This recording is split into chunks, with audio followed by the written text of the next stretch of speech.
Salut à tous, c'est Tuto iPhone et aujourd'hui on se retrouve pour une nouvelle vidéo. Une vidéo sur la version iOS 12 Beta 12, allez c'est parti.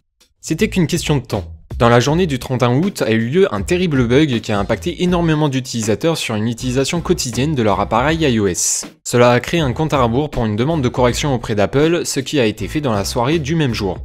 Le problème était dû à une notification pop-up qui était constamment en train de vous informer qu'une mise à jour était disponible alors que la recherche de mise à jour ne donnait aucun résultat. Pour vous donner une explication rapide, la version iOS 12 Beta 11 était codée pour que celle-ci vous informe qu'une mise à jour est disponible à partir d'un horaire bien spécifique, normalement prévu par Apple pour que vous puissiez installer la prochaine mise à jour. Le hic, c'était que cette nouvelle mise à jour était simplement pas disponible et que le message insistait pour que ce soit le cas. Ça a donné suite à un nombre important d'utilisateurs en train d'être spammés à longueur de journée, quelle que soit l'action définie.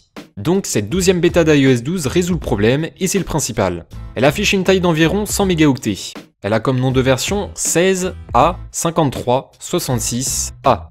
Comme la bêta précédente, nous n'avons pas de nouveautés listées sur celle-ci et encore moins de bugs résolus vu qu'il n'y en a pas, en tout cas sur problèmes recensés.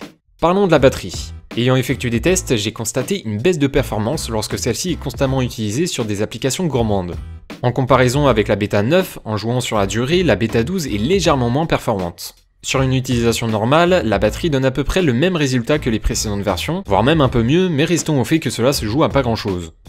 Notons tout de même que nous sommes toujours en version bêta et que la version finale peut être vue à ce niveau-là, que ce soit positivement ou négativement, en croisant les doigts pour qu'Apple puisse gérer au mieux ce sujet. Concernant la rapidité et fluidité de l'appareil, c'est tout aussi excellent que sur les précédentes bêtas.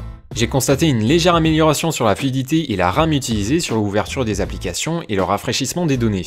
Par contre, quelque chose que j'ai malheureusement constaté, la mise au point sur l'inversion intelligente des couleurs dans l'application Réglages est quelque peu améliorée, mais sans plus. En espérant qu'Apple puisse jeter un œil là-dessus. Nous avons fait un tour global de cette mise à jour, rien de bien concluant en termes de nouveautés ou de résolution. Néanmoins, nous avons eu de très bonnes nouvelles cette semaine.